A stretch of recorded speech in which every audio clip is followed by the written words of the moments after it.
Okay, so it seems like we are live now. Yeah, so we can start. Well, hi everyone. Warm welcome to all the panelists who will be participating today. They are here already, like Luca, Mimi, Antonella, Dina, Petro, Benner, Rooster, and Sabrina. Thank you very much for being here today. We know that for many of you, it's challenging to allocate time to participate in spaces like this, especially in moments like the ones we're navigating right now. So really thank you. And I'm so happy we are here with a very diverse panel with people from many different places who are gonna give us like a great input in this panel. So I'm really excited to listen from all of you. Thank you also to the audience, the people who are there watching us now, or if you tune in later on or you watch the video afterwards, I don't know, like especially for the ones who are here on a Friday evening and after so many virtual events that have been going on in these past few months. So we really appreciate that you made the time to be here. So well, now that everyone is welcome, who are we? I'm Ruben Avila, and my pronouns are either he or they. As I was saying, I'm really excited and happy to see everyone here.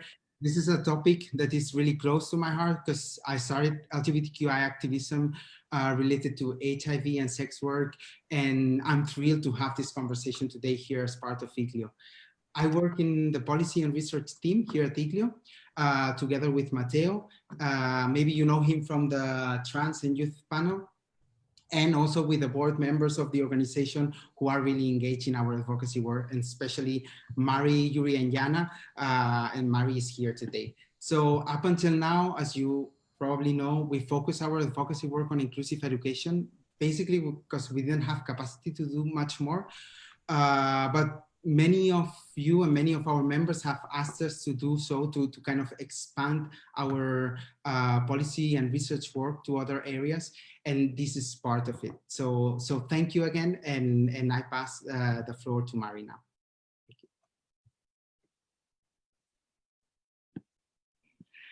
Hello, everyone. I'm very excited to be here with you. My pronouns are she and they. I am from Georgia, and now I'm in Batumi, which is a very beautiful city. And yes, I'm a board member at ICLIO. Already, this is my second term, and again, I just feel that today we're gonna have very interesting conversation. I'm very looking forward to it. So, Ruben? Yeah, I don't know if you want to explain a little bit about ICLIO at this point, or... Yes. So I'm gonna do it now. I'm gonna tell you a little bit about ICLIO, what we do, so that in case anyone doesn't know. So we are a youth-led organization, and we are the largest youth network in Europe. We have more than around 100 member organizations in Europe. And yeah, we are a youth-led, and we work directly with the youth. So I would say we have a couple of major directions, and one of them is to empower young LGBTQI activists and also build their skills. So we do lots of capacity building work. Apart from that, what we really want to do and achieve is to create very strong network of young LGBTQI activists and support them to become leaders or who are already leaders. And also we do advocacy work, and we try to bring diverse voices from different parts of Europe to make sure that our voices are heard and these different needs that we have are well represented. So we engage with different platforms on regional level as well.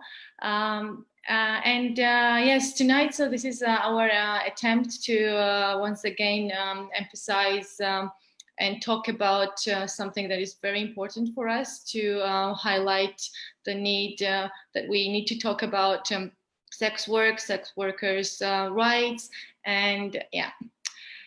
Basically, I think that's all what I wanted to say. Yeah, thank you, Mari. Well, I guess it's back to me then.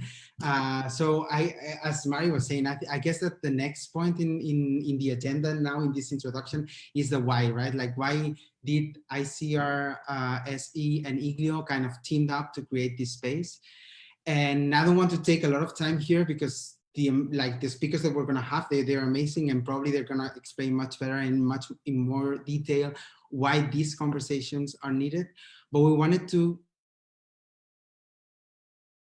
doing that. So first of all, I think that what we need to say, I want to give a big thank you to Olaf, our membership officer, who's been organizing this event. And the first reason why this has happened is because of her commitment to organize this together with Luca. Luca is going to be talking afterwards. So, and they've put up this amazing list of panelists from different places and very diverse. So really thank you to the two of you for creating this. And I guess this is one of the first reasons. But I guess from our perspective at IGLIO, we've wanted to support the protection of sex workers' rights for a long time now. We had a members consultation in this topic in 2016, and we've had a meeting with ICRSE to see how we can do advocacy work together. As I was saying before, we didn't have so much capacity, but actually before this lockdown started, we had some conversations with Luca, and it was kind of promising. So I hope that this also brings us back to that and to keep on working together. Just because we discuss many times intersectionality in our European work, but then we believe we need to kind of make it concrete. We need to bring it down to earth and start developing joint work. And I guess part of it is this space. We know that being LGBTQI and a sex worker often means facing many different layers of discrimination.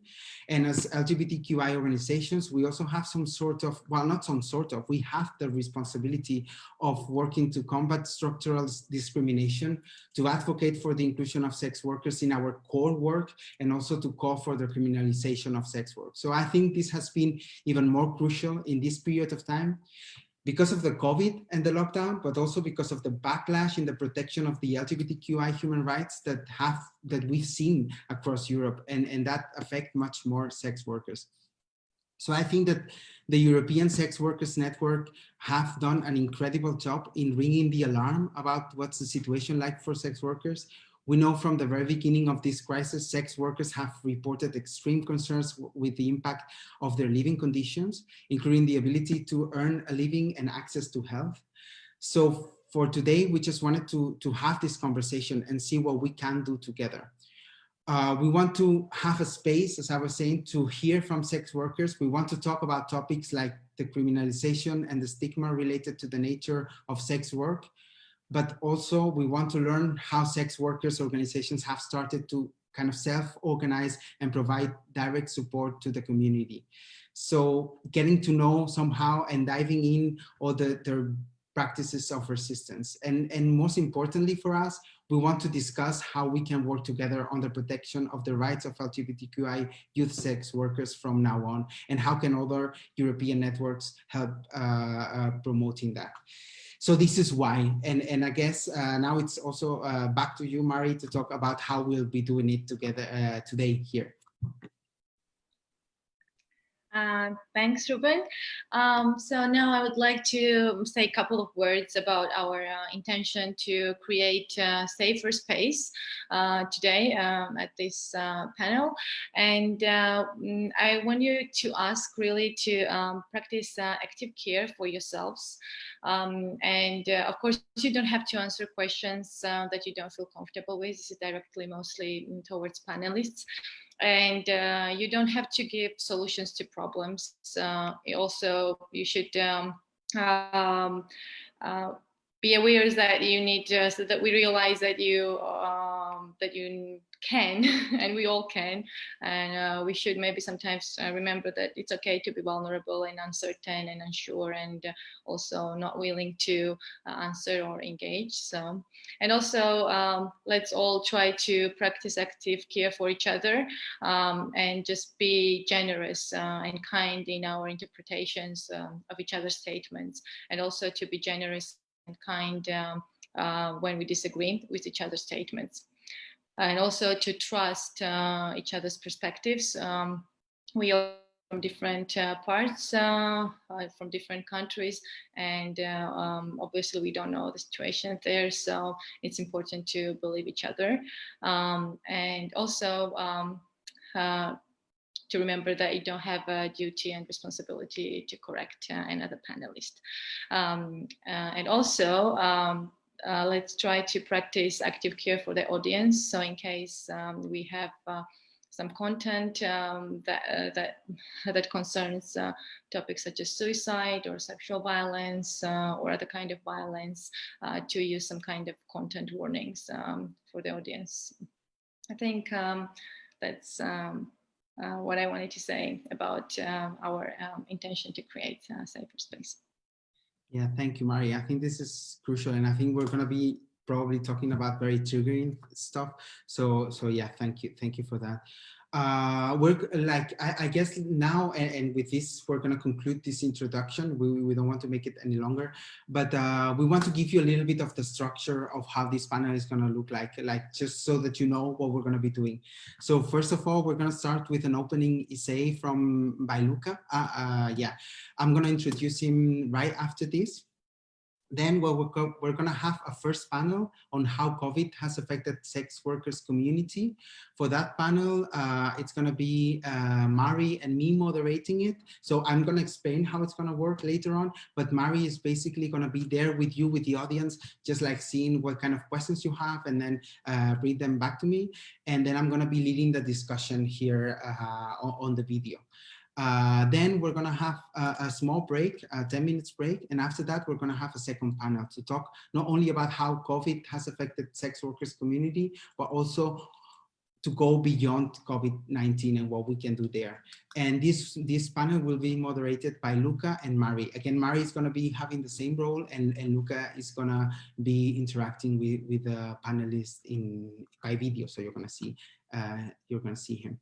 And then at the very end, we're going to have some closing remarks from Sabrina, who's going to kind of wrap up the discussion and give some conclusions to what we've discussed. So, as I was saying, after this very long introduction and without any further delay, I'll pass the floor on to Luca.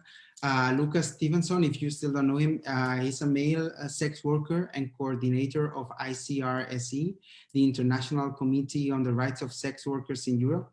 This is a network of more than 100 organizations working with or led by sex workers in Europe and Central Asia. So thank you very much for being with us today, Luca. We know you're extremely busy, so thanks for being here and for all the time you've spent, not only like right now, but also organizing this amazing panel. So with Olaf. So thank you very much, and I'll pass the floor to you.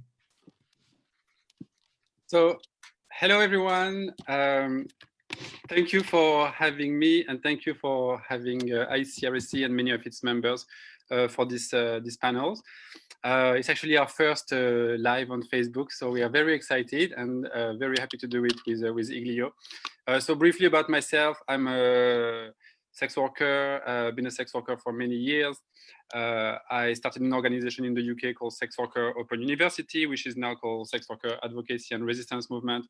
And I am now the coordinator of the European network ICRSE that Ruben was mentioning. So first of all, just thanks a lot to Olav, who's been pushing for this webinar to take place, and for Michael as well, who's been working behind the scene to make it happen. So thanks a lot for having us and making space for LGBTI sex workers to speak. So I was just gonna give an overview of what is the situation at the moment, without going into too much details, because many of the speakers will also go into details about the situation at national level. But first of all, I'm just going to move like this. And so as you know, the COVID-19 crisis has really impacted negatively many communities, in particular communities that already are marginalized, socially and medically vulnerable, including LGBTI people, the Roma community, undocumented migrants, homeless people, and sex workers, among many others. The issue is that, as you will hear from different panelists, the crisis and the lockdown meant that sex workers were completely excluded from making any kind of income during the crisis. And because in many countries, sex work is criminalized or is not recognized as work, it was impossible for sex workers to get any support from governments. So very few sex workers were able to receive any kind of income support from the government, whether the prostitution is legal or criminalized. So even in countries where sex work is legal, it was still extremely difficult to get any kind of support. But before I go a bit more into details, I want to say that this COVID-19 crisis is coming on top of many other very, very challenging situations for sex workers. In Europe, there's been a huge backlash against sex workers' rights for the last 20 years, in particular with the push for the criminalization of clients, which started in Sweden in 1999 and has now been implemented in many European countries, in particular, or not in particular, mainly France, Norway, Northern Ireland, Republic of Ireland, and I'm going to forget a country, and more recently, Israel as well. And the issue with the criminalization of clients is that first and foremost, it really reduces sex workers' income. So simply by reducing the number of clients, sex workers have less income and are therefore more precarious, must take a greater risk to survive, and are more at risk generally of violence, HIV, mental health issues, etc. And we've seen this impact in many, many countries. It's been documented and evidenced by many organizations, whether it's Amnesty International, Doctors of the World, and of course, sex workers themselves, including ICRSE and many of its members. But the second big problem with this criminalization of client or abolitionist system is that it completely excludes sex workers from any form of policy making. So by treating all sex workers or all prostituted people as victims of violence, it actually excludes sex workers from being involved in any kind of decision making. And this is really a huge problem because in cases like COVID-19, sex workers and their organization were absolutely not consulted when it came to creating emergency responses. So in countries where sex work is, where we have the criminalization of clients, so namely Norway, Sweden, Ireland, France, etc., the crisis happened and sex workers directly knew what was needed for their community. They knew that sex workers need food, they need money for the rent, money to buy food, money to support each other. But the governments were completely ignoring these pleas and actually still talking with abolitionist organizations who are completely out of touch and not in touch with actual sex workers. So what we've seen is that the community has really stepped up and basically do what we've been doing for decades and centuries, is looking after one another. So ICRSE members have really stepped up and organized fundraiser and been able to provide money in cash, food, medication, support for housing to hundreds and thousands of sex workers all across Europe. And not just Europe, of course, but globally, but we're focusing on Europe. Yeah. So you will hear from Mimi, from Sabrina, from Dina, from Antonella, from everyone in the panel, how sex workers have stepped up to support each other. So I know we have to mention content warning. So content warning, I guess, about mental health and suicide, etc. So we know that the sex worker community, in particular, but not only LGBTI sex workers, are really at the intersection of many discrimination and marginalization. And what we've seen in many countries is that an increased precarity of sex workers has also led to a mental health crisis.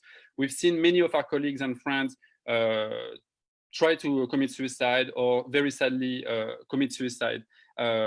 There's been many cases of some of our close colleagues who passed away during the COVID crisis. And this has a really also huge impact on the people who are surviving their colleagues.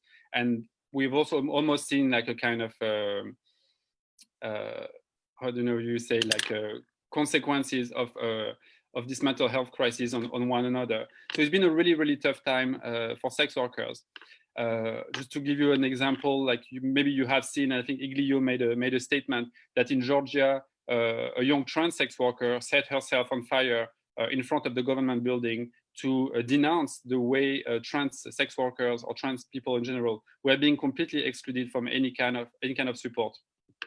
And this has been the situation in many countries where sex workers have actually really been fully excluded of any kind of measures.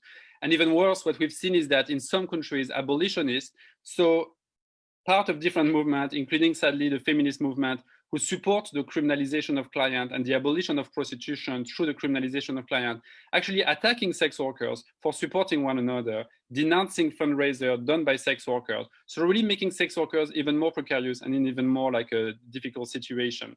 So in some way, it's really revealed like who actually are supporting sex workers in times of crisis. So just checking the time, how long I have. I forgot to put the clock watch, so I don't know how long I spoke already. But I don't want to speak too long because many people will speak. Simply, what we've seen as well at the global and at the European level is that there is more and more support for sex workers' rights and for decriminalization. In Europe, we've seen regional networks like ILGA Europe, PICUM, which is the undocumented migrant network, the European AIDS Treatment Group, and many others clearly take a position for the decriminalization of sex work and the inclusion of sex workers in their work, in their program. And this is important now more than ever. As the pandemic continues to take place, there will be huge negative consequences on sex workers. In particular, the coming recession. As the previous recession showed, many people will enter sex work to make a living because they lost their job, because they accrued debt during the crisis. And this will increase the precarity of all sex workers, whether the sex workers who are currently in sex work or the people who will enter the sex industry in order to make a living and survive. So we really ask for all organizations, whether they are LGBTI or working on different social issues, homelessness, health, mental health, to really approach sex worker-led organizations in their country or talk to us at ICRSE and really include sex workers in the development of their policy, in their programs, and really work with us so that we can really all together make sex workers safer altogether. So that's all I have to say. You can contact us easily through our website, etc. So thanks a lot again for having us. No, thank you, Luca. Thank you for sharing. I think that actually I wanted to say it when I was introducing you. Like the first speech that I heard in this kind of European network things was in a table about sex work. It was also in 2016, and I thought that your speech was very like inspirational and motivational, and especially like sharing all these situations that are very like difficult for sex workers in these times. It's very inspirational. So thank you very much. Actually, I had a follow-up question, but I think that you've already replied to that. I don't know if you want to add anything, but my follow-up question was exactly that, like how can we as European networks support the work that sex workers organizations are doing? So you started outlining that. I don't know if there are any more concrete things that you think we could start doing. Well, I really like the first mentions of like not just self-care, but caring for one another and things like this. And I think as network who represent marginalized communities, I think it's very important that we keep talking to each other and learning from each other. As sex workers, we don't have all the answers. We represent our communities and we really learn a lot from each other. But I think it's really important that we keep this discussion open and spaces safe to be able to discuss any complicated issue. And one thing that I didn't mention is that for us, it's also really important to talk about the reason why many young LGBTI people go in the sex industry in the first place. As a sex work organization, we're not here to defend the sex industry or to say that sex work is a good job or to say that sex work is a career. We don't have any moral view on prostitution or sex work. What we believe is that people should have rights, should not be criminalized, and should not live in an environment of fear or discrimination. And this is not possible in any form of like legal framework that criminalize either sex workers, clients, or third parties. But having said that, we also really want to work with ICRSE, with any partners, so that people, especially young people and especially young LGBTI people, do not enter sex work because that's the only opportunities available to them. And that's really what we've seen as ICRSE. We've been doing trainings in Turkey, Albania, Romania, many countries where young LGBTI people, and in particular young trans women, turn to the sex industry because of exclusion from their family, because of transphobia, because of no access to education. And we want to work together so that no one has to do sex work because that's the only option available to them. But for those who do so, for whatever reason, they should do so safely, with respect, and without discrimination. Yeah, totally.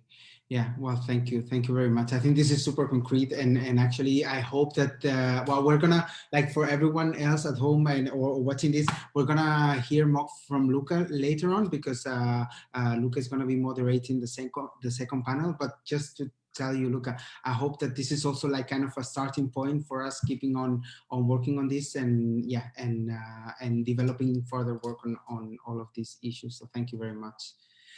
So now the first panel. I don't know if the people who are in the first panel, you maybe can turn on your cameras so people can start seeing you. But we're going to do this first panel. We have three great panelists. We have Tina, we have Mimi, and we have Antonella. So thank you very much to the three of you for being here today. I'm going to give like a very brief introduction to the three of them so that you know who they are. Antonella, she's a Roma transgender woman sex worker and the president of Sex Work Call Romania. This is the first sex work organization created by and for sex workers in Romania.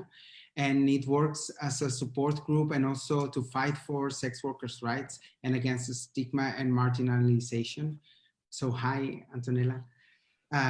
Then we have also Dina. Dina is a trans sex worker at Club Paris and an international escort. She's also the director of Trans United Europe, European BPOC Trans Network, and the former strategic director of Transgender Europe, TGU. So Trans European BPOC is the first umbrella organization for Black and of color trans people. They connect individuals and organizations to engage with policymakers and European politicians and institutes. So hi, Dina, super nice to see you again. Hello, hi. Thank you for having me. No, thank you. And Mimi. Mimi is a political refugee from Thailand who lives in Paris. Mimi studies at a university in Paris and combines academia with sex work and trans activism. She's a board member with TGU and with Accept Transgender or something like that in Paris.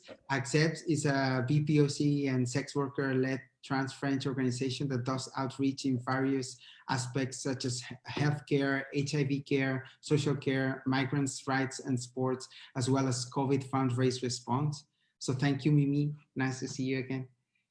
And as we said before, this discussion is going to be about sex work in times of COVID-19. We want to know how the situation was before for sex workers, how has it evolved during the lockdown, and also how the sex workers community, but also individuals have been able to find ways to resist, and also what Luca was saying, find ways to support the community. So we've prepared, just like for you also, like the people who are watching the video, we've prepared some questions, but please feel free to type in your questions if you have any in the chat box. Mari will be collecting them and will send them back to me. So we hope we have some time at the end of a first round of 3-4 questions with the speakers to then raise the questions that you have. So if you have any questions, say if this question is for everyone or only for one of them, and just put it in there, and Mari will be kind of selecting them and sending them to me. So thank you again. As I was saying at the very beginning, thank you for all the time. Thank you for being here. I guess the first question is for the three of you. And we want to know from your own perspective, how has the pandemic affected you and sex workers in your country and in your community? So I don't know if maybe Antonella, if you want to start us off with your perspective.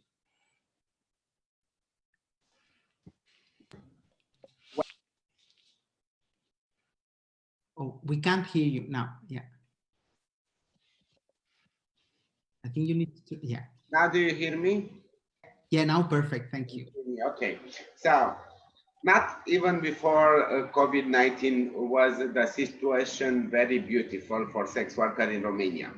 But this pandemic situation make more bigger the issues that already was before. We confront a lot of sex worker migrants from other countries from Romanian origin who come back in Romania, come back home because of the problem of closures of all housing, sex worker housing working. So coming back in Romania, all these sex workers from outside, it was very difficult for them where to have a house, where to have food from, and also making sex work. A lot of sex work in Romania lose their house and become homeless also because of this pandemic COVID-19 problem. A lot of them, they cannot work because clients don't come. They're afraid of coming. So uh, no money, no rent. And this is a big issue. The public authorities don't give support for the sex work community, not even food when you go ask them, because in Romania it's still illegal, the sex work. So they give you finance every day. And if you work on the street, you're gonna receive that finance.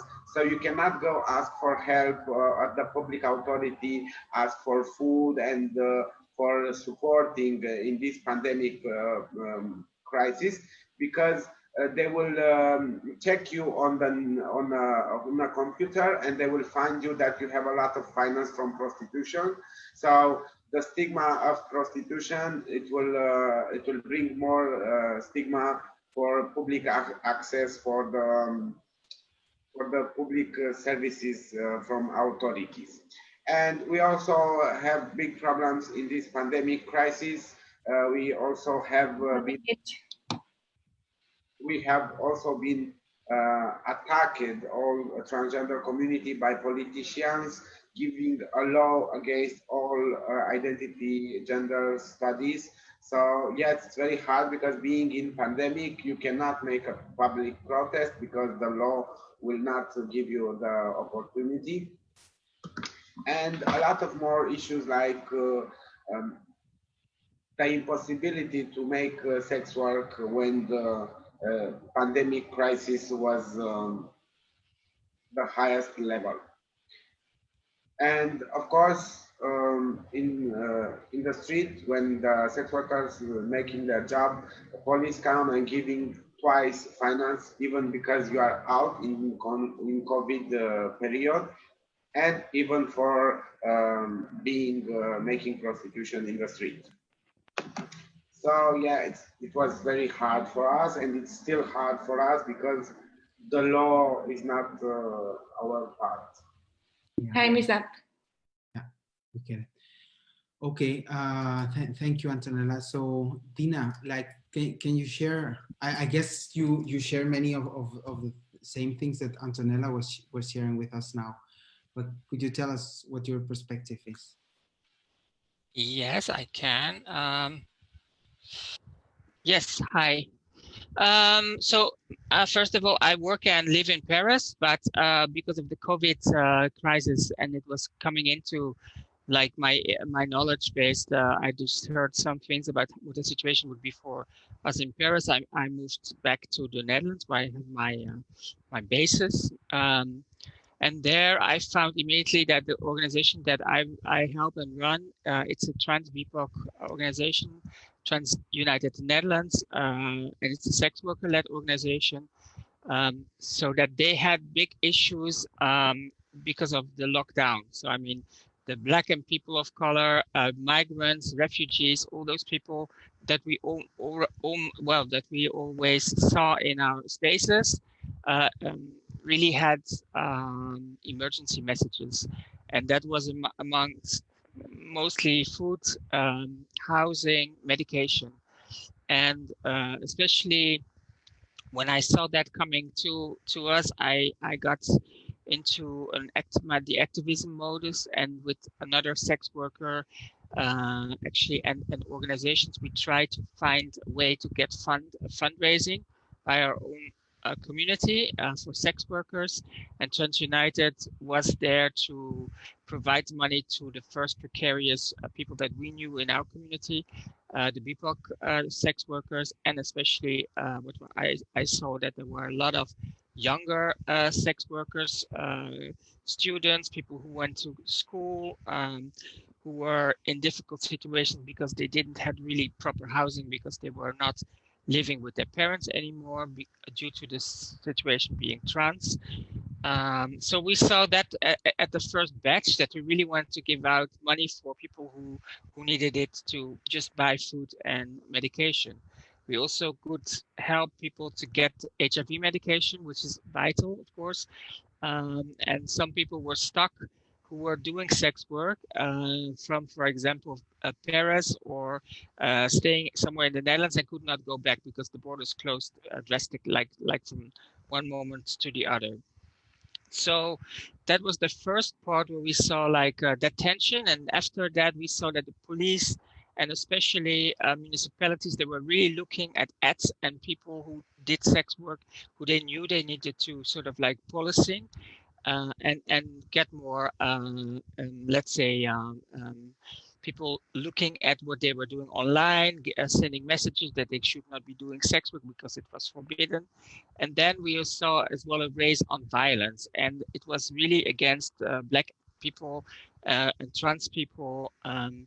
And that was alarming. And it was not only, of course, in the Netherlands, we saw it in the States, we saw it all over the continent, that Black people really started to be aware about how police mechanisms and institutionalized racism works. And this is our reality for BIPOC trans sex workers, of course. We always try to tell that to the others in our community, that we as community are really suffering from all these mechanisms. And now in a time of COVID, the first thing what we could notice was that actually there was not a lot of people caring for us, and where normally we would sort of like thought to have like fundraising or other stuff going on with institutions or organizations, there was not really a lot of movement. So I was very happy that within the sex work community there was someone who stood up. That was a colleague, Hella, and together with Hella we could really provide benefits and money, food cards for the supermarkets. That's actually what we did as a first response. Yeah, we're gonna actually like come back to this, to what did you as the organizations did to support the community. And yeah, and I think that, yeah, what you're saying, it's been like very hard to watch, to experience like this situation for BPOC people, like trans people, BPOC people, and sex workers, like being, well, like experiencing all this discrimination in this particular like difficult time. So thank you, Tina. I don't know, Mimi, what your experience is around this, like what's, as I was saying at the very beginning, like how has the pandemic affected you and sex workers in your country? So,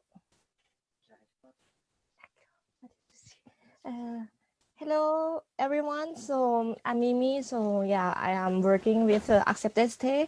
We are the organization founded by trans migrants and sex workers and those who are living with HIV. So we are run and led by the concerned people of these problematics, especially those who are living in the precarious situation. So I have to explain that before the COVID, we already have many big problems, not just one. So actually, many of our trans community, especially those who are migrant and sex worker, we are living in a very precarious situation because of the criminalization of clients' law. So it's a kind of very critical situation because many of our friends who are trans migrants like Vanessa Campos and also Jessica Sarmiento. So they were all the victim of this law who were killed just after the law has been passed in effect. So yeah, the situation was not that very well, and we were working hard and a lot in order to change the things. And then, yeah, the precarious situation very, very strong. And then the COVID came in the same time. So it reinforces all the precarious situation of all the community. So the community of trans migrant sex worker is the most affected negatively by this coronavirus pandemic. So we are trying to put the highlight that the government needs to do something to support the financial situation and also all the medical stuff so that we need to provide to our members, but we had nothing come from the government. So it means that we were already aware like 2 weeks or 3 weeks before the government declared the confinement or the lockdown officially. So we were aware, we did a video a video online on our Facebook to warn all the members of our communication of our community that this situation was very serious and we have to take it for serious. It's something mortal. But yeah, nothing came from the government until the first day of the lockdown. We also didn't have any help from them, and our organization has to work with many of the volunteer people who came to organization in order to help, especially for the distribution of food to those who are living in the lockdown and who are in the situation of a really vulnerable situation. For example, those who are trans migrants, who are a bit older, and who are living with a healthcare problem, like a problem with heart or problem with the lungs or the diabetes, for example. So we told them to stay home, and we organized a group of people to provide them the medical kits and also the sex kit for those our sex workers. So here, for example, in the medical kits, we have paracetamol, we have the gel, hand gel to clean up your hands, and also the mask. So, and also for those who are sex workers, we also put the condom with a gel here inside the bag or the transparent bag, something like that. So we did a lot of works in going to the places where trans migrant sex workers lived, and that's is how we worked. And also in the same time, we also try to contact the bank, the food bank, in order that we can organize a ingredient stockage. And yeah, we work with La Mutinerie, is a LGBTEQ bar in Paris, to provide the food and all the medical stuff to those who are in need. That we also have more than 300 people coming in 1 week, and there are more and more. I'm sorry, I will try to finish it soon. And okay, and to sum up the situation, so at last the situation, especially the economic situation, is becoming worse and worse, and many people risk to lose their houses, and we have to help them also as well to pay some rent temporary. Yeah, don't worry, Mimi. I think that also you've covered one of the questions that was right now, and I think it was very, no, it's super important that you've talked about it. I'm not saying that, I'm just saying that it was very important that you talked about it, which is like, how has the sex workers community like helped the community through these challenges that you were facing? So I don't know, I think that you've given a very concrete and great example. I don't know, Antonella, do you have more examples how it's been in your organization in Romania? Hi. So all sex worker community was asking us for help. We at Sex Work Call Romania, before COVID-19, we didn't have so many issues and so many questions from sex workers coming to us, from the community coming to us. But when the COVID-19 situation started, all that sex worker which are coming from outside the other country and come in Romania ask us for help, because they didn't have not even food, house, and medical access. A lot of sex workers, transgender, ask our help at Sex Work for medication and hormonal therapy, because when they was outside, they was having access to healthcare, but in Romania, being a woman, transgender, and sex work, it's a very big issues for the society, and you cannot have access to all this healthcare and medication. So yeah, we just figure out that all the issues of the sexual community has doubled his issues in this 19 COVID pandemic period. And of course, we didn't have all the capacity to help all this community, because we're a new sex worker led organization at our start, so we don't have it very much project on us. And we try to intermediate some discussion with the public health service and send some non-sex worker but alliance of sex worker, take some food from public health services, and after we give to the sex work community, because it was very hard for us. This pandemic just shocked us, and all the work was over. There was not possibility that you can do your work and do your services, because you cannot. Even the public sites on internet has has problem in this pandemic period, and sometimes don't public your announce. So yeah, it was difficult. Yeah, I understand that. I think it's very important what you're saying, because like having the need for household, having the need for food, having the need for hormonal treatment therapy, and also like for HIV treatment and all this kind of stuff, which are very material. And then at the same time, as organizations not having resources to be able to support the people in need in that situation, yeah, it's super hard. So I think that all the work that you are doing as sex workers organizations, it's super crucial. I think, Dina, you were also talking about the Dutch Fund. I don't know if you want to talk us through a little bit more about it and what you've done around that. Yeah, the Dutch fund was called the Dutch is still there. Actually, it is the Dutch Emergency Fund.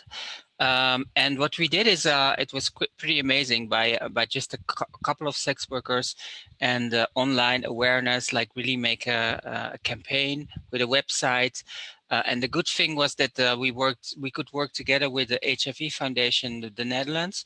They were fiscal sponsors. So when people would give money to DEF, the Dutch Emergency Fund, they would see that it was given to the HIV Foundation.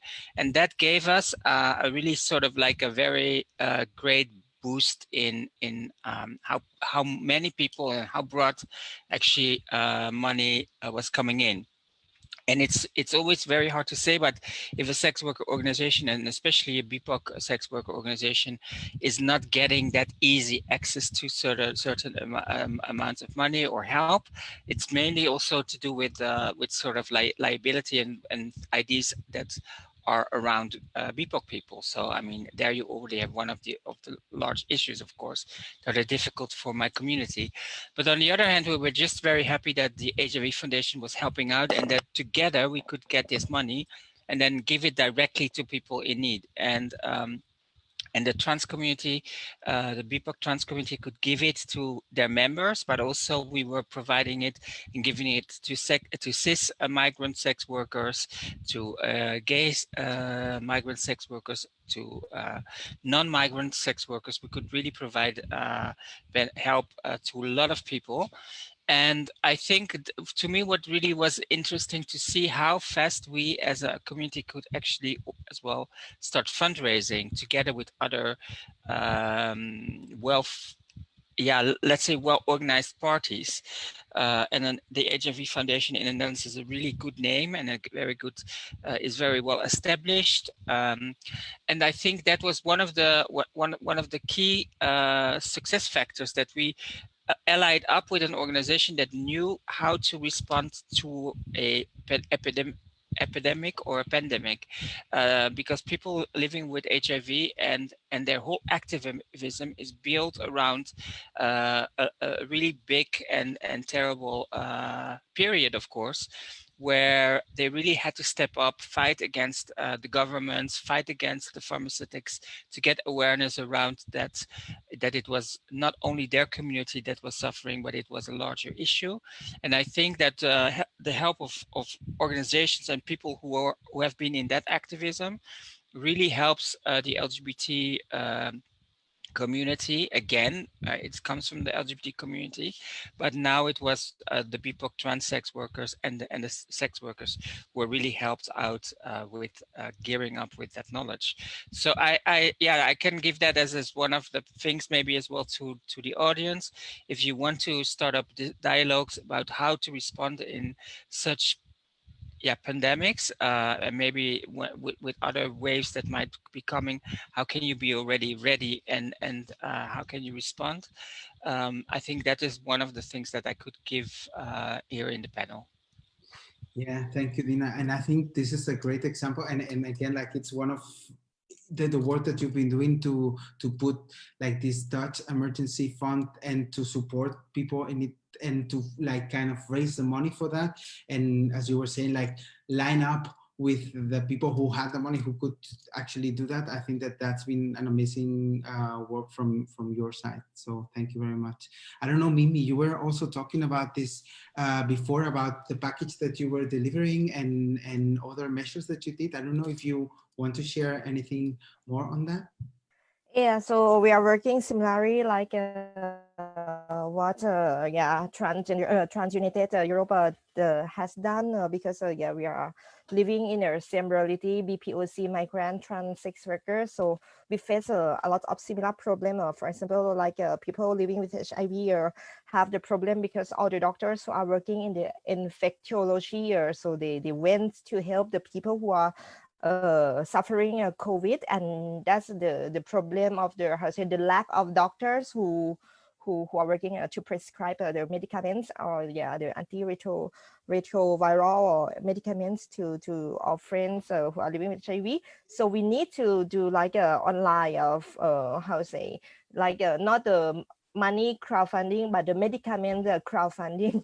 So that's a kind of very crazy situation because yeah we could not find anyone who are disponible, who are available to prescribe this medicament, and it's really vital for many friends of us who may be infected by the COVID and also with the lack of medicament for HIV. So it will be double or how to say double pain for them. So that's how we have to fight the medicament, and with the help of our community. And so we arrive to the point of distributing the medicament to those who are needing who were needing the medicaments at that moment. So when we don't get any kind of the things from the government, so we try to contact our organization against HIV in France.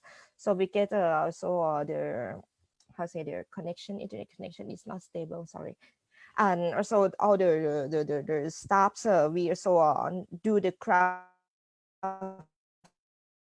as especially how say its name, it's Le Fast, is from French word Fondation Social Trans. It's like a foundation of social actions for trans people. So I send the link to people yeah who organize the panel. So this kind of funding is the funding that especially was fund to help those who are living with precarious situation, but with the COVID period, so we use some of the money from this funding to help and provide all the food, medicaments, and also medical staffs, and also the things that are necessary for living for yeah that's a reaction to the station like Dina said. And yeah I will try to finish this part like Antonella and Dina said. We had a food crisis, housing crisis, and also yeah especially those who are sex workers have to go out from the lockdown and facing the violence of the police because they need to leave to work, but the police control us with the lockdown laws. And also yeah at last as a young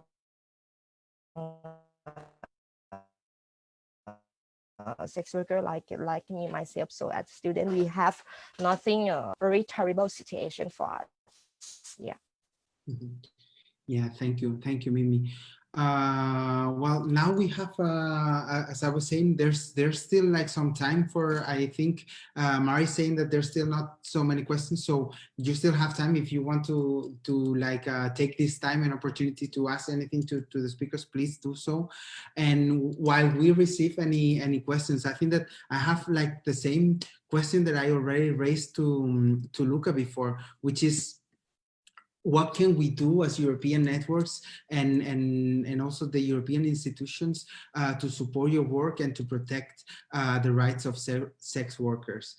Like what could we do in that sense? So I don't know, Antonella, if you you might not have the answer, huh?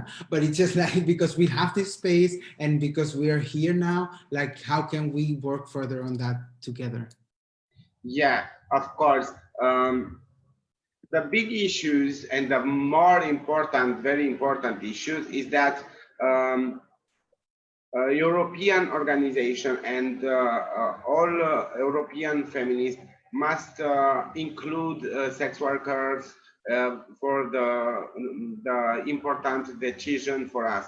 We always say nothing for us without us. So stop excluding sex worker from decision for policies and all this, because all these European high level, like feminist who don't want sex worker to speak for them, and they go there and they think they already know how it's to be a sex worker.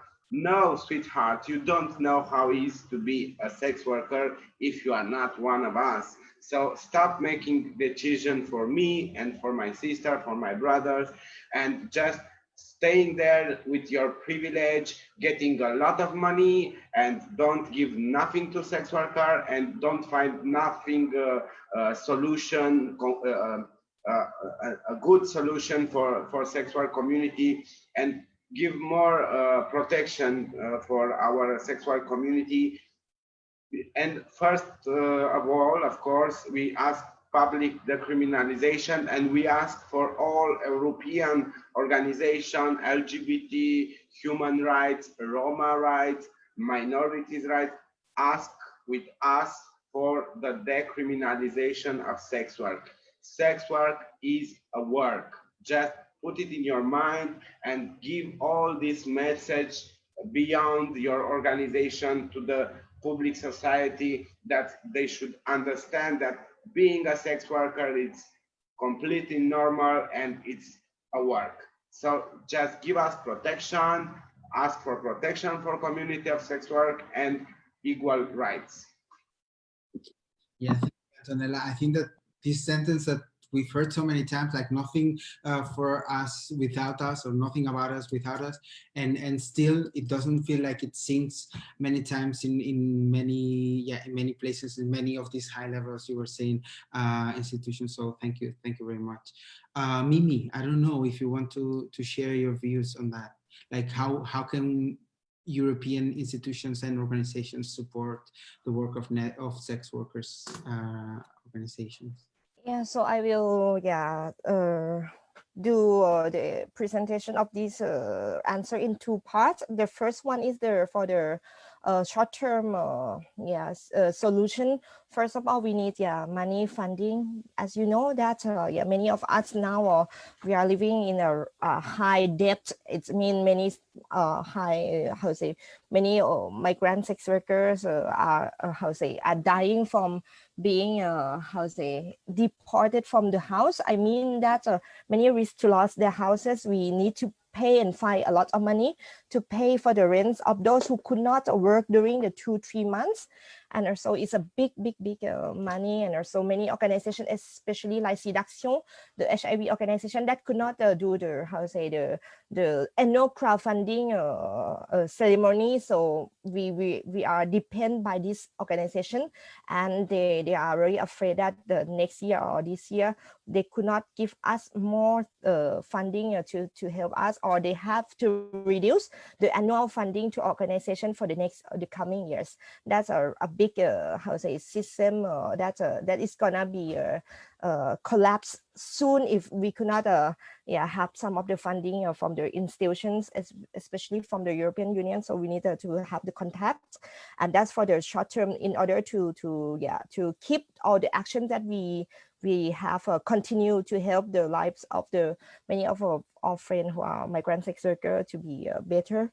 And also for the long term, as Antonella said, it's a bit difficult when the European institutions that are predominant by the abolitionist ideology. It's so hard when when we are trying to say to the public that yeah, we are suffering and we don't need you to rescue us, but just listen to us first, as we are those who are living the reality. So we know the problem, we know how to react, how we know how to solve those problems, and give us the place, give us the platform to express ourselves, to voice out what we are facing everyday life without the oppression that we had from the like a criminalization laws. So the politicians who are working on sex worker and the anti-trafficking, they need to listen to us, those who are living with all these problematics every day. We know better what is human trafficking and what is not. So you should not invent some of the ideological or examples of abolitionist idea to attack us, but let us express ourselves. And this for this pandemic period, I just want to give the example of the progress we have with the local governments, especially with Marie de Paris. So it's a Paris City Council, and also Anne Hidalgo, who is the mayor.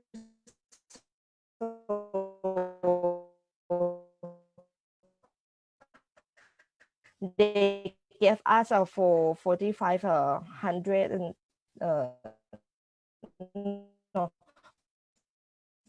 45,000 euro to block our station that are for a long time to actually say to be accepted and recognized as those who are fighting against the injustice.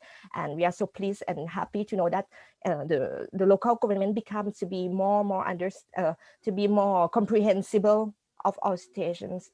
And I hope that the European Union will do the same. Yeah. Yeah, thank you, Mimi. I think that we lost you a little bit at the very end, but I will come back with a couple more questions, and maybe you can explain us a little bit more, because I didn't quite get the last part of the situation there. Dina, the same question for you. I don't know, like I know that you've been working also in this European framework, so I'm pretty sure that you have very concrete examples of what can be done, following also what Antonella and Mimi was saying. Yeah, what is really important, and that's a message I cannot re-emphasize enough, is that we live in a time that like decolonization is all over in Europe, and it's very needed, and that's very entangled with institutionalized racism. So Black and people of color, LGBT people and LGBT youth, they really suffer from this institutionalized racism, and it is killing people. So I mean, when you look at the murder rates, so the people who are suffering by violence due to that, it's really high, and it's either can be by police, but it's also by their own community. But it's all has to do with this change that we need to give access for people who live in the margins due to whatever circumstances. European Union and politically needs to take care of people in programs such as the victim support groups. It really needs to be clear that people who live on the margins and need to survive do all kinds of work for surviving. And it doesn't matter what kind of work you do, you always need to have rights, and you need to have access to healthcare and to housing and the basic human rights. So, I mean, if all European institutions and political committees could work in including people in their spaces that are part of those communities or that can speak up for those communities, it would be really great. And especially, as I urge that back to the organization that do have good funding and are sitting in some sort of privilege zone where they can influence and where they really have FTE, so people working in policy or other parts of organizations that influence European institutions, please and take a look back at what happened in the COVID period and see who was really left behind, because that should make you aware where your focus point and your goals should be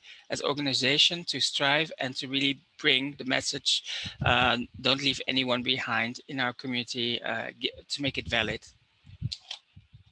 Yeah, thank you, Dina. I think this is crucial. Again, what you're saying, I think that this pandemic and the situation we've been living in was very clear to see who was left behind, who was not like in our work, who was not like within all our actions that we were doing. And then I think that this is also like kind of a call out for us to start thinking what we need to do to better protect the rights of all of us. As you were saying, we're talking here about fundamental right to health, to household, to many things, and to talk about it, we need to look at who are in a much more critical space at this moment. So yeah, I totally agree. Thank you, Dina.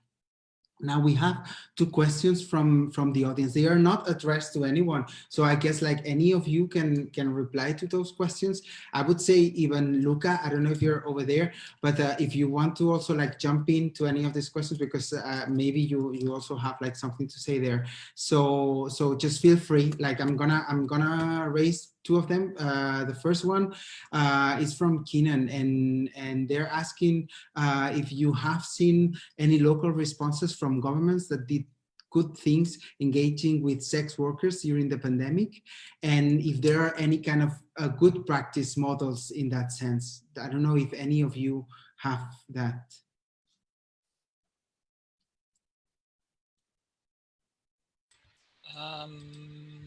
If there's a no, you can also say no. Oh.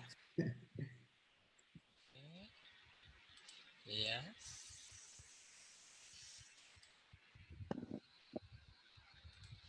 Hello, do you hear me? Yeah, we hear you. Okay, great. Yeah. So I thank you, Keenan. I think what I saw in the Netherlands is that there was at least a press conference in the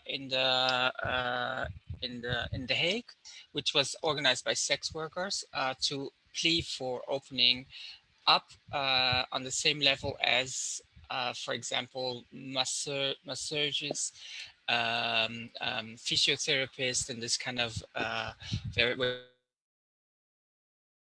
you have very, they were able to start working, and then the sex worker could organizations could have a press conference. I think that was one small part of the government where the government sort of gave a little bit of space.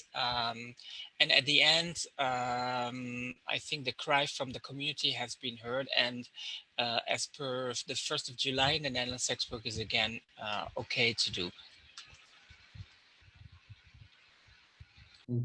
Thank you, Dina. We are a little bit tight with time. We're a little bit over. So I saw, Luca, that you kind of unmuted yourself, but maybe you can discuss that also together, like with the other panelists in the second panel, because I also want to raise this last question from MTRM. It's also one of our members, and I think it's also interesting. I think that I'm pretty sure can anticipate what the response will be from all of you. But so they're talking, this is very interesting because Malta is currently discussing sex work legislation. And we are very conscious of the fact that not a single sex worker is involved in the discussion.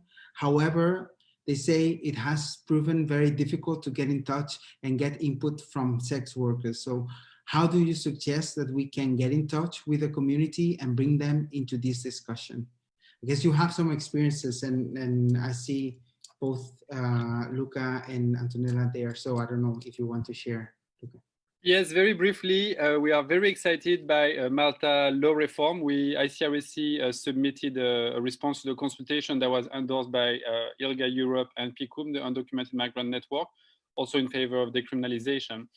And it is definitely difficult to build communities in smaller countries.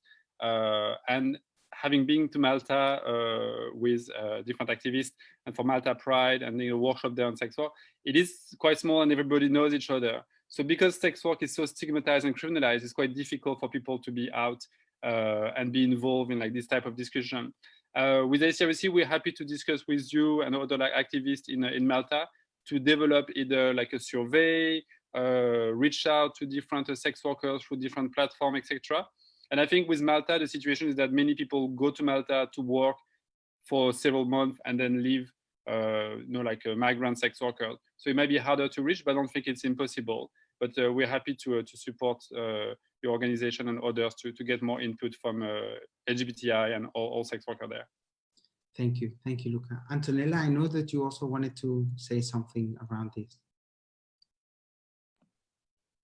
Well, it's not very difficult to find us and ask our opinion. The most important is that all human organization must put on their agenda sex worker rights, because sex worker rights are including the human rights. So if you give more visibility to the community of the sex worker and the activists for sex worker rights, then it will not be very difficult, because there are a lot, they are very stigmatized, like Luca says, of course, a lot of stigma, but also there are big voices which need support, big activists for sex workers, so they need support so that you can help them to ask them and to speak with them for a good law to make together. So yeah, what we need is very big visibility from all human rights organization, and also all organizations which are working with intersectionality and on. Thank you, Antonella. So thank you very much. I think that these are very concrete things that can be done. I think like if you go to for MTRM, if you go to the ICRSE website, you're gonna get in. I mean, it's yeah, very easy to find, like, to get in touch with them. So yeah. Well, thank you very much to all of you here. As I said, was the first panel. I think that there's many things that are like give us room for thought, and I think this has been like a very fruitful conversation. So thank you very much, Dina, Mimi, and Antonella, and Luca, also at the beginning, for discussing this with us. We're gonna have now a short break. I think, if I'm not wrong, is that a 10-minute break, or can someone confirm me this? Because I'm not sure. I think we have 10 minutes. Yeah. Yes. Yeah. Okay. So, so we're gonna be back at 55, like at 5 minutes to 7, and then we're gonna start with the second panel with Luca and with Mari. Thank you very much again, and talk to you also. Okay. Take care.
Hello, everyone.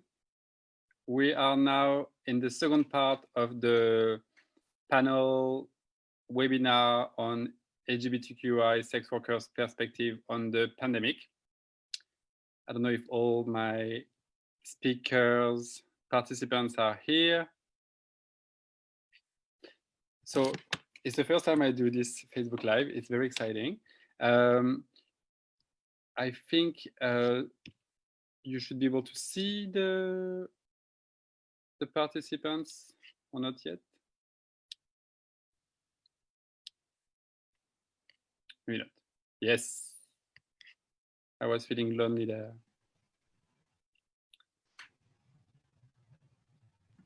So thanks for everyone who is joining us now or who is still following us after the first panel. It's Friday night, 7 p.m. here in Brussels and many other countries. I don't know what time it is in Ukraine or other places that you are watching from. I feel like I'm on some like TV show presenting a kind of cool TV show. And so the second panel is going to focus a bit on issues that are often less explored by LGBTQI sex workers. So often we are so caught up in fighting for our rights and demanding an end to criminalization that it doesn't give a lot of space to talk about some of the other issues that we want to talk about.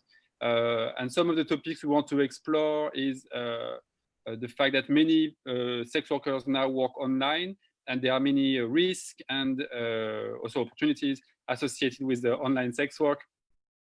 And as well as some other like issues, including chemsex, for example, which is a phenomenon, growing phenomenon that is also impacting sex workers in the region. So I absolutely forgot to ask the speakers to send me their little bio. So I will just let them introduce themselves one after the other. So maybe if you can just all just very briefly tell your name, pronoun, which city or country you live in, and the name of your organization, like very, very briefly. So maybe starting with Bene.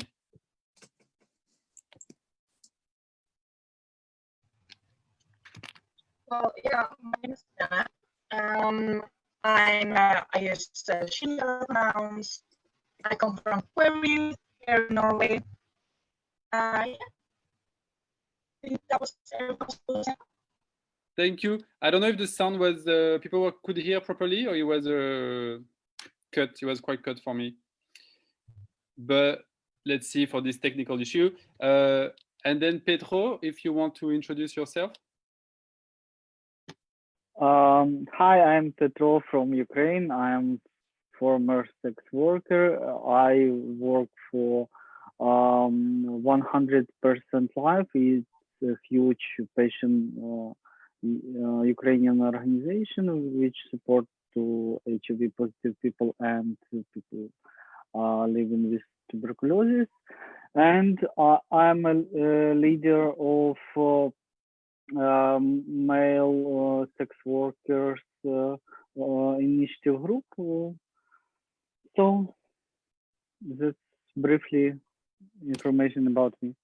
Thank you very much. And finally, we also have Rooster with us tonight. Hi. I was also just checking the chat, and someone said they didn't hear Bene well. So I don't know if Bene wants to do it again, but I can introduce myself. I'm just going to read from here. So I'm an intimacy coordinator in training, which is looking, trying to advocate for safer working and better working conditions in the film industry. I also coordinate, I also co-authored the ethical guidelines and model bill of rights at Eric Lust Films, and I'm the recipient of the Toronto Feminist Award, Porn Awards. I work for an organization, or with an organization called Swarm, which is based in the UK, which Luca helped found. And it's a collective founded and led by sex workers who believe in self-determination, solidarity, and cooperation, and campaigns for the rights and safety of everyone who sells sexual services. Thank you so much. And Bene, you want to try again to introduce yourself? Yeah, I can try moving closer if it's the mic or something. I'm not sure. But anyways, my name is Benna. I come from Norway. I'm a sex worker. I work in queer youth here in Norway. I don't know if you can hear me better now. I'm not sure. Amazing. I'll stay this close to the computer. Thank you. Yeah, it's a bit patchy, but personally I could hear. So I have a few questions for you all. If you don't like my questions, which were sent to you, so you should have seen them before. If you don't like them, you can answer something else that you want to answer. So we're going to start with Bene. My first question for you is: so you live and work in Norway, and can you tell us a bit more how the Swedish model in Norway works and how it affects sex workers? Well, right now it's about buying sex or sexual stuff. It's illegal to buy, but it's legal to do it. But in the end, it will just criminalize sex workers because you can't do anything because the customer gets criminalized. That makes sense. Yes, totally. So how is the general feeling in Norway from sex workers about this law? Well, I feel that at least me, I got a lot of questions of if they can buy sexual anything like videos or buy sex. A lot of people are willing to buy, so the law doesn't stop them. It's just more like the law is not, the police not follow the law. There's it's okay that it's illegal, but if I was gonna say, they do not what's it called. They won't arrest you for selling it or buying it unless it's a really big amount. That makes sense. Yes, but it was a bit hard to hear, but I hope people heard enough about it. Thank you. I'll ask a question to each person, each presenter first. So Petro, the next question is for you. So you are one of the leaders of the Chem Brother Initiative group. And can you tell us a little bit more what it does and why? Do you hear me good? Okay. I have some friends, and they sometimes ask for help, for example, for lawyer or friendly doctors, and they, of course, sex workers. And it was become more and more asking for help. That's why I decided to create self-support group. So now we have more than 50 members. We use an anonymous channel on Telegram app, and we all time talking with each other and support each other. If they have some problems, they ask it, and members get them answers.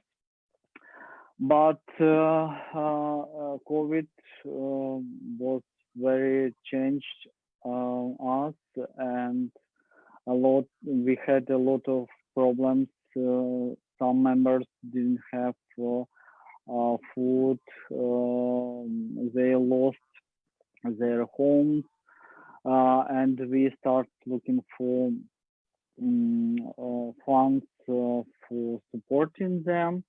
and we got some grant from emergency fund from the Netherlands, and we printed some brochure for prevention of HIV and COVID, and bought sanitizers, lubricants, masks, and we start looking for money to buy food, and we asked a lot of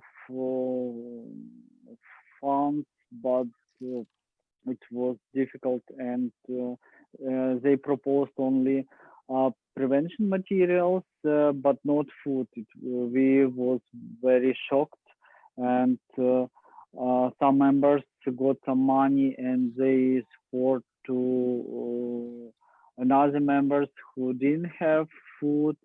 Some of them could host, so it was a terrible month,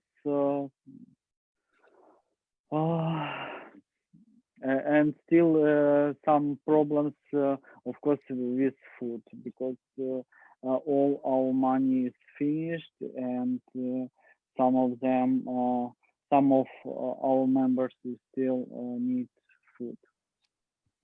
So COVID is pandemic. It was like terrible things in our life. Totally. That Thank happened, yeah.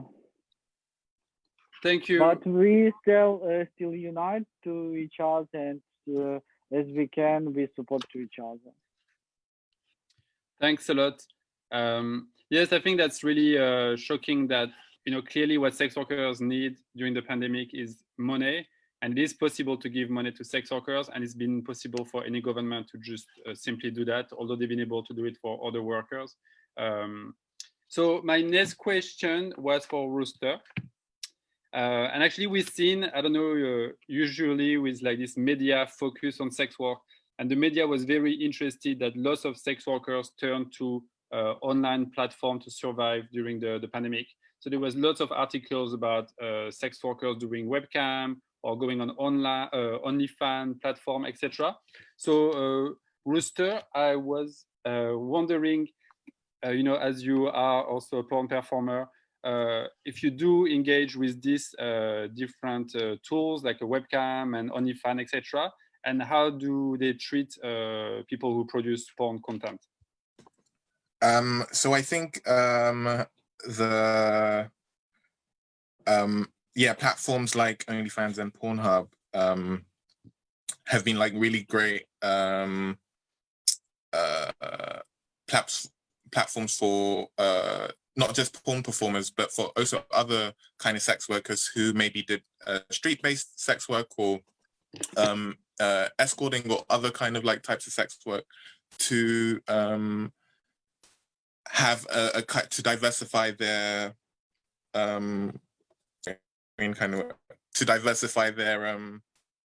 income, and also to create, like, be independent from from just client work or other kind of production companies, and to hold kind of autonomy. But there's also issues with those companies like Pornhub, like OnlyFans. Like recently there were stories just during the pandemic of OnlyFans, blocking sex workers, particularly marginalized sex workers, from accessing the money that they'd earn from the sales or subscriptions to their OnlyFans. So again, what you see is a lot of these companies use it from the beginning, using sex workers to build their platform and to make a name for themselves, only for, at the end of the day, for them to abandon sex workers when they need it most, when they're much more into like a mainstream kind of place. So I think they're like great in terms of like giving, diversifying, allowing sex workers to diversify their income and also autonomy. But there's also problems within those structures as well.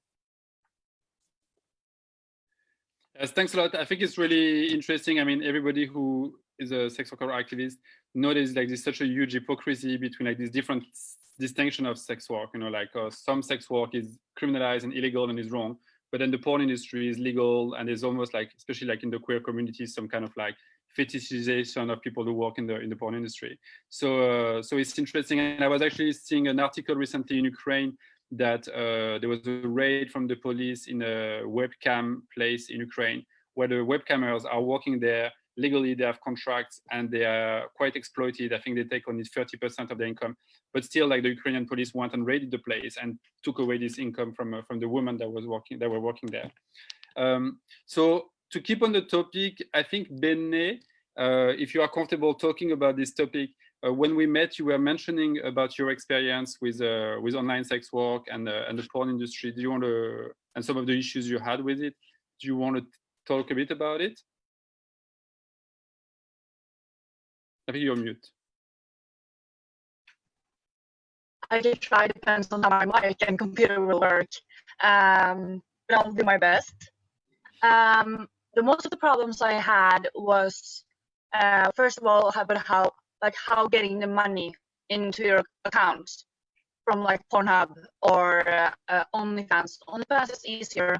Pornhub was a lot like harder to do because you can't use PayPal anymore because PayPal steals your money. And I have had a lot of money just disappear on PayPal, like a few $100 here and there, and it hurts my soul. But also like how keeping safe, because like Norway is such a small place, and you will get fetishized a lot. Because I get a lot of people being like, oh, like on Tinder or something. You're like, oh my god, it's you. I watched you yesterday. I'm like, okay, great, thank you. That's really nice of you to say, but there's a lot of fetishizing and a really small community. It's like there's so many people, but compared to other countries, there's a really small community, and you will meet a lot of like discrimination and fetishizing, a lot of fetishizing of like men in their mid-20s. Like, oh, I have a date idea. Let's make a video. And I'm like, no, this is my business. You're not going to do my job. Sorry. Yes, like most of it, a lot of it. Yes, I mean, that goes back to what we were saying about, like, you know, in smaller places where lots of people know each other, it can be quite difficult for sex workers and being outed. And but I think it's also interesting what you were mentioning about Pornhub. As someone who also has his PayPal account blocked years ago for doing webcams, there's also like a huge difficulty for sex workers to be able to access some of the money they are making online because PayPal shut down accounts of sex workers. And what I see is also quite interesting is that there is really a push now to shut down places like Pornhub because of some exploitative practices, for the fact that there's been unconsensual acts shown on this platform, etc. So there's lots of debate at the moment about porn and the new laws. Like there's been a law in the UK that was passed. There's a law in France that's been discussed. So it's also like a new aim of abolitionists to also shut down different platforms for sex workers. So to move on to another topic, but related as well, my next question is to Petro. Petro, would you say that chemsex is a youth issue? And what do you think youth organization and LGBT organizations should know about chemsex? First of all, in Ukraine, as you know, it's still war on east part of Ukraine, and a lot of youth LGBT people move to different regions. And of course, a lot of them didn't find a job, and some of them decided to be a sex worker. And usually sex work in Ukraine, it's not expensive. No, and of course depends on people and how they look like and how they quickly find their clients. Some of members of our group decided to be sex workers, and they use drugs for chemsex because clients pay much more money for chemsex than for usual sex, for example. My advice to LGBT organizations is create self-support groups for the first, and to be open to hear sex workers, and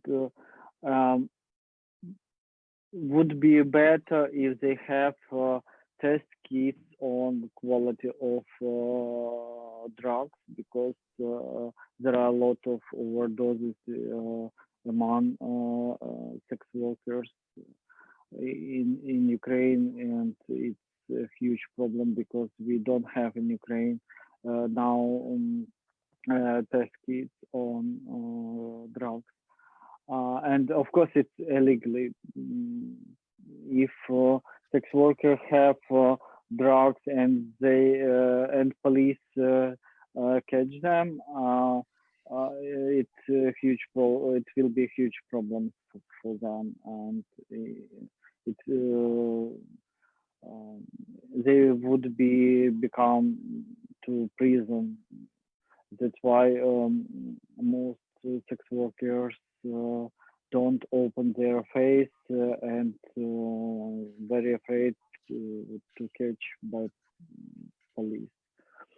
So LGBT organization should open space places, but because of COVID, it's very difficult. And for example, we printed a brochure for sex workers and include some recommendations for chemsex sex workers.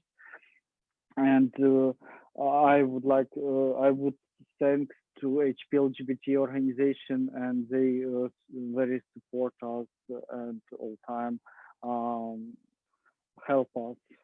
So we have big community of different organizations, and we support to each other in Ukraine. It's cool.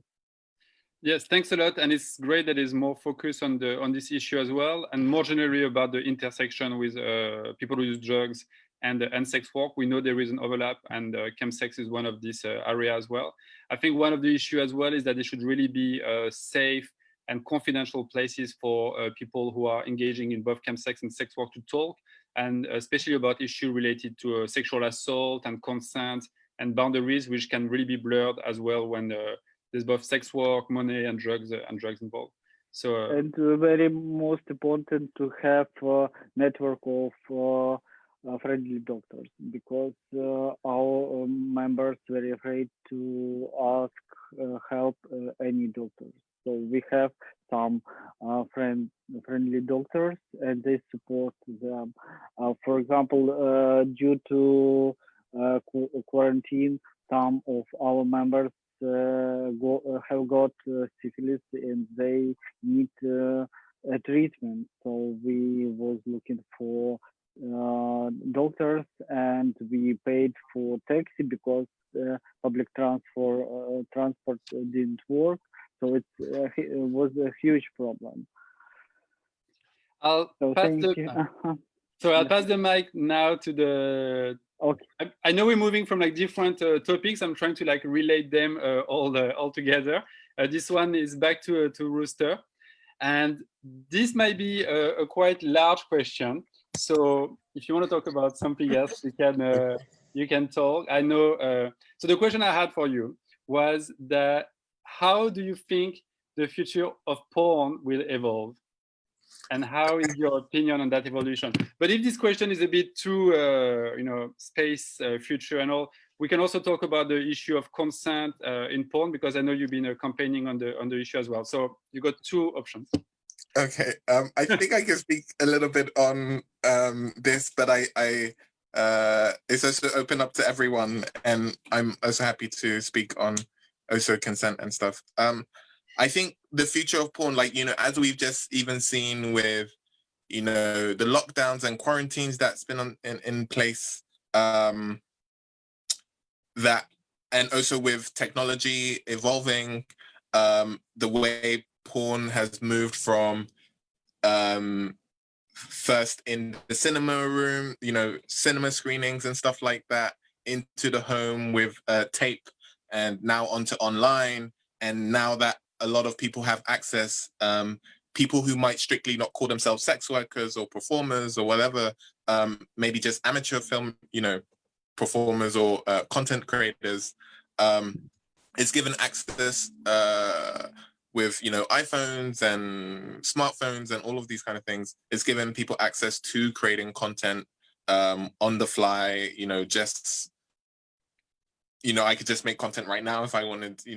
So I think the future of porn is that kind of accessibility where it's at everyone's fingertips, and I think moving away from the productions or big studios or into giving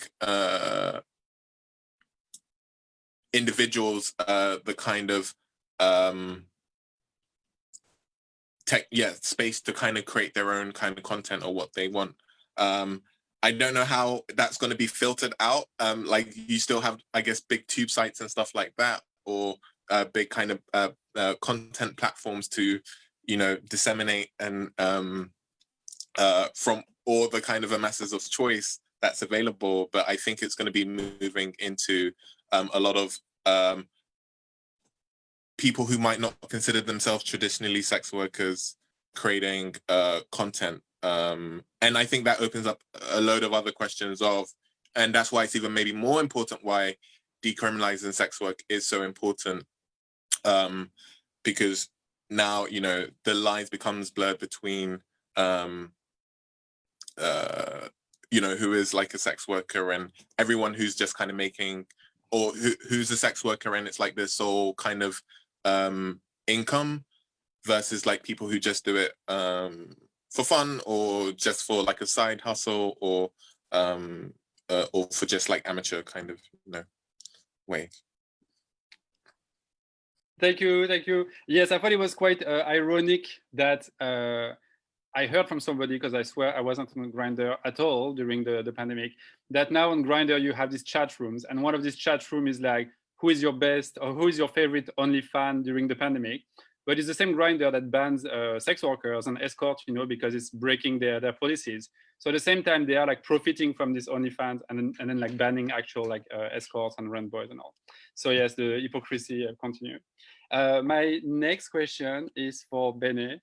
And sorry, I always have a comment to make. I don't know if I'm supposed to as the chair, but Bene, if you're still with us, I had one question, because you are both a member of Pion, which is a sex worker-led organization sex worker rights organization in Norway, but also of Queer Youth, I think that's the name, which is a young LGBTI organization in Norway as well. And I wanted to ask you, so most youth organizations seem to have a hard time imagining or supporting youth sex workers. What would you like this organization and others to know about sex workers, young sex workers? Yeah, we in like Queer Youth, we fully support sex work and want to decriminalize it. Same with Pion, but like with other organizations, like on Women's March, we had a political party, like what's called the youth political party of something called Venstre. It's more lefty. they were the only one to take us in for like fixing like posters and everything.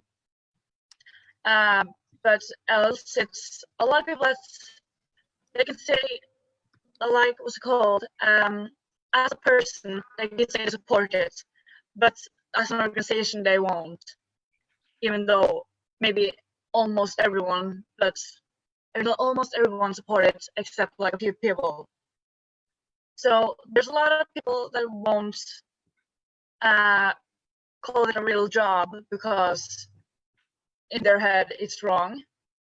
There's a lot of organizations that will do the same, but a lot of people will have their own opinion and be like, yeah, even though I am in this organization, I do support your job. That makes sense. Yes, totally. I think lots of organizations are afraid to be condemned for supporting, exploitation of young people, etc. And I know, like in the UK, for example, there was a big panic when some sex worker charity had a stall at the university for like the fresher, like the young new students. And there was some information: if you are a young student engaged in sex work, talk to us, get condoms, be safe, and talk about any issues. And there was this big media campaign against them, saying that basically the university was promoting prostitution.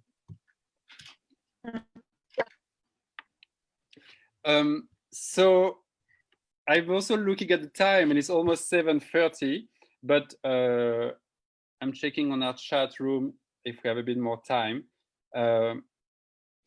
So Petro, maybe like we can like close and ask you all to answer this same question, which would be in your local context, whether it's in Norway, in Ukraine, or the UK. What do you think young like youth organization or young LGBT organization need to do to include more sex workers, or include sex workers more meaningfully? Because sometimes we include it, but not really meaningfully. Actually, I think what can support to sex workers, even to youth sex workers, is organization or organization who works with sex workers. Because if another organization, even youth organization, don't have practical issues for working with sex workers, they will be not help them. So I think only sex workers organization can support to sex workers.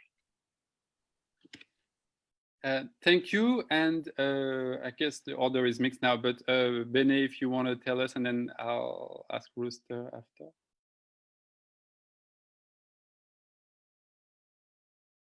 What did you say again? So, so the kind of like final question was like, what will be your like concrete recommendations to youth organization or student organization to be more inclusive of the issues faced by sex workers? Or if you don't like this question, you can also whatever you want to say that you haven't said. No, the sound was tipping, so I was like, what? But I think everyone should like lecture themselves, like organization or not, like lecture yourself. Like sex work is not. We don't want like actual kids and human trafficking. I think a lot of organizations think about that before they think about what people actually do as a job. Yes. Perfect. I was also reading a question at the same time. Thank you very much. And then Rooster, if you have a recommendation for either like youth or LGBTI organization to be more inclusive of sex workers, what would you say? I think so. There've been I think incorporating in the student unions and in things like that is really good. Like I know in the UK there's like a lot of student unions that recognize the work that some of the students who are above 18, of course, who do sex work, and having representation in the student bodies, in the student unions, to advocate for safer working conditions and stuff like that. And also, this is, I wouldn't say all the universities, but for some of the universities that I've worked with, they recognize and support the student unions and the student sex worker organizations within the student unions. So I think that's another way and a good way to help young people, and also just younger sex workers.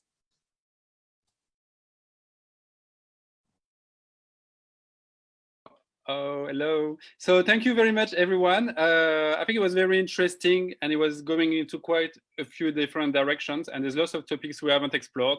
So I hope we can have another webinar discussing more of these issues.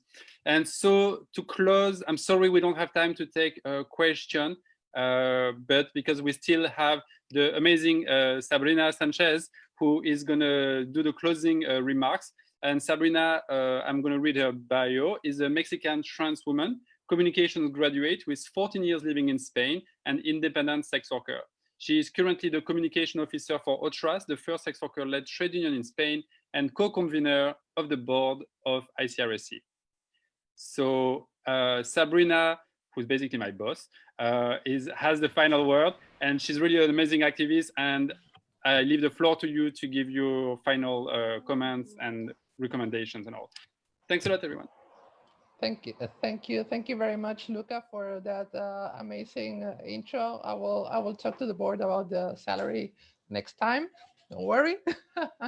Well, thank you very much for having me this time in this event. I would like to present you a little bit the reality against some announcement that had been made by the Spanish government that had been only announcements and promotion, because what we found in the first place when the lockdown started, and we have to remember that the lockdown in Spain has been one of the toughest in Europe and maybe in the world.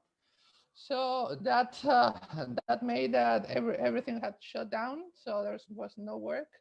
Of course, the first problem that we faced was the possibility of eviction for sex workers that work and live at the brothels.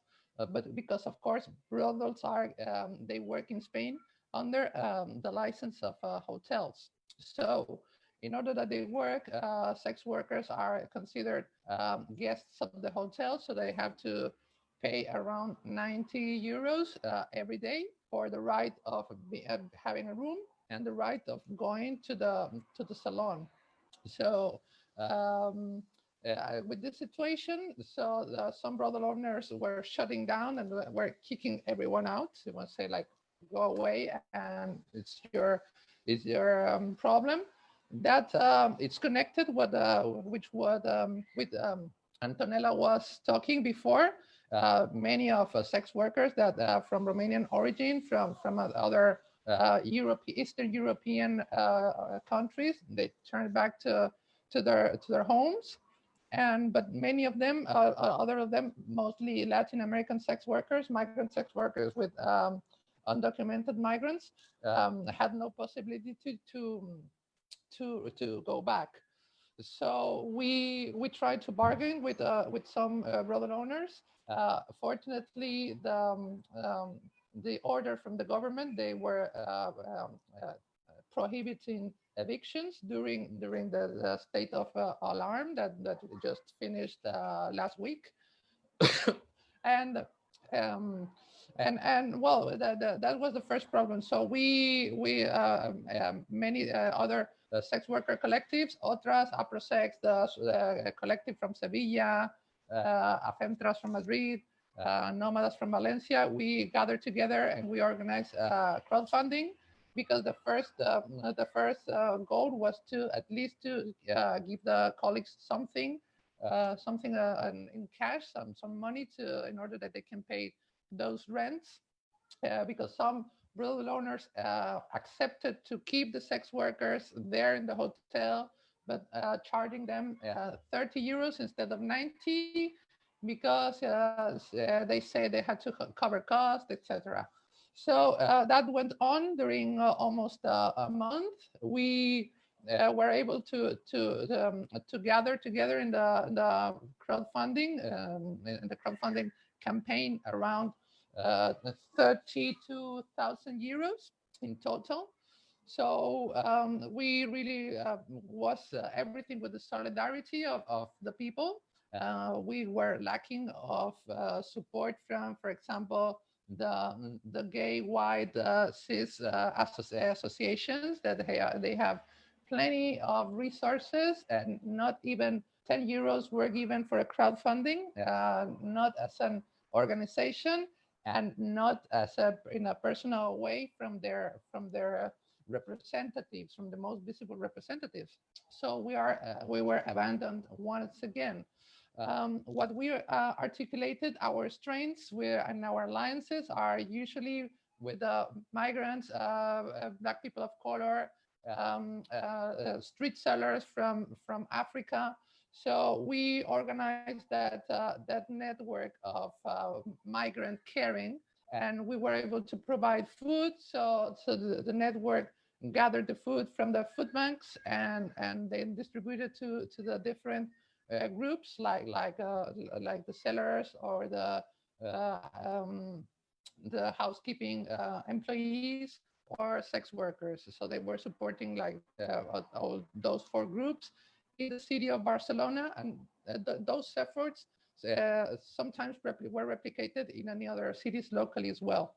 But I'm commenting more in Barcelona because it's like where the most social movements are have been very strong historically there. Well, after a month of lockdown, this progressive Spanish government, that it's not that progressive because the Socialist Party is like they have self self-named as abolitionist, completely abolitionist, and Podemos Party, they have still a debate. There's still of abolitionism in Podemos, but there's also pro rights decision makers there. So the debate is there, and with this in this pandemic, we've been again like a throwing weapon from in the between the same government, between the two political groups from the government, because also they are fighting for the political space of feminism that you have seen the last 2 years, the big demonstrations and on the 8th of March. So both political parties are fighting for those political capital. It's very sad to say that in the middle of a pandemic, politicians are doing the same thing that politicians do instead of helping their voters and people that they are working for. So once again, we have to strategize with each other and help ourselves. What COVID has revealed basically is this nonsense of not recognizing sex work as work, of not sitting with us in the same table, on the decision-making table, and bargain and negotiate and be realistic on what's going on, and be realistic that the same government is giving licenses for brothels that work as a hotel so they can avoid the law, and so they are not recognizing us as workers. And this is the result. If we were protected as sex workers, we would be able to to have access to these helps that the government has announced. That I will also tell you about what's going on there, because the announcement has been great, like, oh, Spanish government has approved like universal basic income for everybody. Well, that's the announcement, but the reality once more is not that so. In order for you to get access to this universal income, you must be on the unemployment list, or you have been like sometimes you must been had asked for a help before, or you have like to be in the system. And we know that many sex workers are not of those same systems, because precisely we became sex workers in order for not needing help from the state, because we know sometimes we're not getting it, and sometimes those helps are conditioned to certain circumstances that they're not they're not it's not it doesn't compensate the amount of money that the state give us to the conditions that we have to that we must have in order to have it. So many sex workers are not in the system. Many sex workers are undocumented, and even though they said that even undocumented migrants are going to be able to access, it's not that easy in real life, because if you declare that you are not a migrant, then and immediately you get like in the trafficking, sexual exploitation thing and a circle, and you have to go through the mostly abolitionist NGOs like Médicos del Mundo, Médecos del Mundo, Spain, for example, that it's one of the ones that has the biggest budgets, that is the one that has more care from the government. And so you have to go through there and declare yourself that you are a victim trafficking. So and that's not the case that's not so in the most of the cases, as we know. And we are also trying to, given that situation, we are detecting that many people it's not being covered. So the announcement, it's not that good in reality. But in the other hand, there has been some another aids and other helps that local governments have been announcing, and maybe we are going to be able to help our colleagues to get into there. We are going to do the paperwork for them. We are organizing that so they can know how to access, because many of them can access to the universal income and they don't know it, and they cannot. All the paperwork it's online, and that's also a problem that we have detected. So I think I need to finish. I think you need to finish, yes. Okay. So what we detected here is like that we need rights as sex workers, and we also need and we also as trans women mostly, we need access to work, because basically all these inequalities come also from that transphobia that keep us from the labor market. So we have to work in both ways. Now we have a discussion in between, like to push for one side or to push another. No, this is a fight for everything. We have to push for decriminalization of sex work, and also labor inclusion for LGBTQI folks, and mostly for transgender women. Thank you very much. Thank you so much, Sabrina. And I think Mary and I will just say a very short sentence to close it and let everybody start their weekend, I guess. So thanks so much, Iglio, for inviting LGBTQI sex workers. We were mentioning earlier about like concrete ways to include sex workers, and this is really just a very beautiful and concrete way to include voices which are not always heard. I just wanted to make just one small point that I wanted to make at the introduction, is that I think many people who are watching us are also supporting or involved in a movement like Black Lives Matter against racism and against police violence. And the sex worker rights movement started, one of the dates of the start of the movement was sex workers occupying a church in France to oppose police violence and criminalization. And 40 years later, 50 years later, we are still here calling for an end to criminalization and an end to police violence. So I think now more than ever, it's really important that all organizations support the demands of sex workers. And don't be fooled, the Swedish model is a form of criminalization. So oppose the Swedish model, support sex workers, support decriminalization. Thank you again, everyone. Thank you. Thanks, Luca. Thank you for a very interesting panel.